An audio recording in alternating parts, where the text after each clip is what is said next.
I know some of you here have really been hurt in church. And it's happened to a lot of us. It's one thing to talk about unity and to go through the theology of it. It's another thing to deal with it, to deal with the practical aspects. So I want to give you two practical things that you can take away from tonight.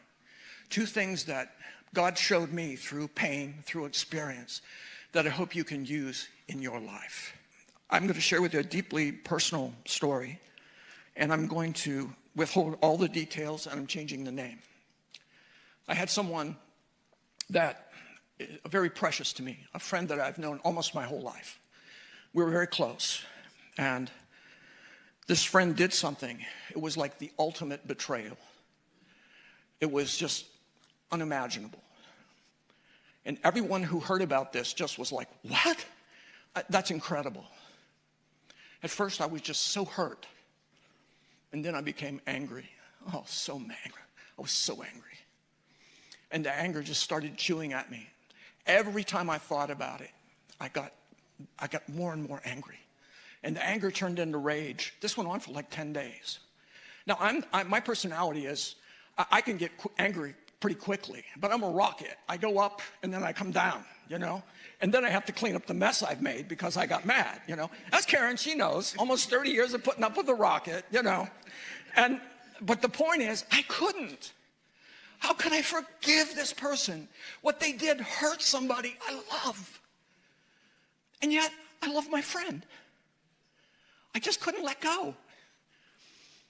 And then I remembered the Lord telling me that I need to see people as He sees them. So I asked Him one day as I was struggling to forgive, and I was trying, but I asked the Lord, I said, when you look at Bob, Jesus, when you look at Bob, what do you see? What Jesus showed me was that the day that Bob did the thing that he did was one of the worst days of his life. And that he was stressed out beyond belief. He was literally out of his mind. What he did is so outrageously wrong, it's inexcusable. It can only be forgiven. And when I saw his pain in this, this was a series of impressions I had with the Lord, but I felt his pain. I felt the pain that my friend was going through that day when he did this horrible thing. And my heart went out to him. This is someone I've known and had wonderful, relationship with for years, a lot of good memories. And when I felt his pain, I wanted to forgive. And in my heart, I did. But my head wasn't having any part of that. Every time I turned around for the next several days, all I could think about was what he did, and then the anger would start up again. And so I'm fighting this battle, My head, my heart, my head, my heart. You've never been there, right? So I'd read a book several years ago called 5 Love Languages by Dr. Gary Chapman. The core revelation in that book to me is not the love languages, which that's important, but the core revelation in there is that there was a woman whose husband was just outrageously abusive. And even as a marriage counselor, Dr. Chapman was at the point of saying, well, for your own safety, you better break off this relationship. And she refused. She believed that if she could just somehow love this man, that she believed that God's love would change him. But the problem was she didn't love him, not anymore. Not after all he'd done to her. And so she told Dr. Chapman, I'm going to love him. She made a choice. And then she started doing acts of love, small things, over a period of time. And eventually what happened is her heart came back to love for this man. And then he began to change. And the result was that their marriage was restored. Love is a choice that must be followed by actions. Like faith, without works, it's dead. I was deciding, yes, I'm going to love, but I wasn't doing anything about it. So God told me to take steps. So since then, I've taken steps. The first step was a very, very difficult phone call. I got on the phone, and I talked to my friend. And it It was hard. I mean, I sat at the phone and stared there for a long time before I could dial. My head's going nuts, and my heart's saying love, head saying hate. And I called him. But I purposed in my heart, we weren't going to talk about what he did. I had to forgive that. To forgive is like it's like it never happened. I had to wipe his slate clean, just as Jesus did for you and for me. And then we talked about the weather, for crying out loud. And then we talked about what's going on in your life. And my heart started warming up. And then over the next few weeks, we talked a few more times. Then I started doing some nice things. I sent Bob gifts. And he probably thought I was just, appreciating him. And he didn't know that I was hating him. Those gifts were my forgiveness. I needed that.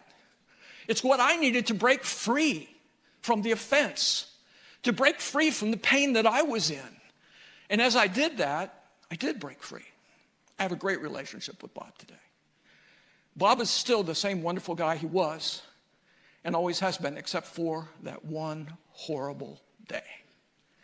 You and I have all had that one horrible day in our lives. God wants to set some of you in this room who've been carrying the pain of being hurt in church or being hurt by someone else. I believe that God wants to set you free. If you've been hurt by someone, there is a process. The first step, as I just shared with you, the 2 steps. The first is ask Jesus how he sees them.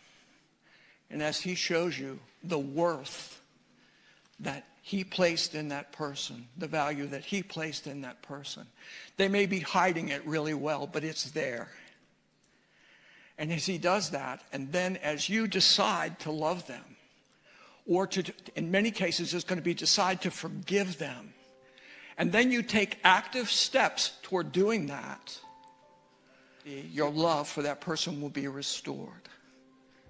Remember, in the Old Testament, it says, husbands, love your wives. You do know that those were arranged marriages, right? A lot of times arranged when there were kids. So it's not like, you picked the person you loved and you began there. No.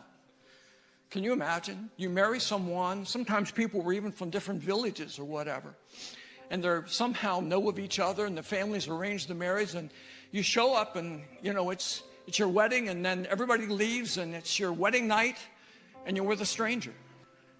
And God said, love them. God also said, love your enemies. We have to see the path. We have to see the process. We have to see that God can change us. He'll empower us, but we have to engage in the process. We engage in the process of transformation, and I've given you some action steps today, kind of some shortcuts to take to get you started along that journey. Father, I just pray tonight that people, some of whom have been in pain for years because of what someone did to them in the church or outside the church, but they've been wounded all this time. Father, I pray that you will set these people free. I'm asking you, God, to pour out your love tonight. Pour out your love on our hearts. Open our hearts.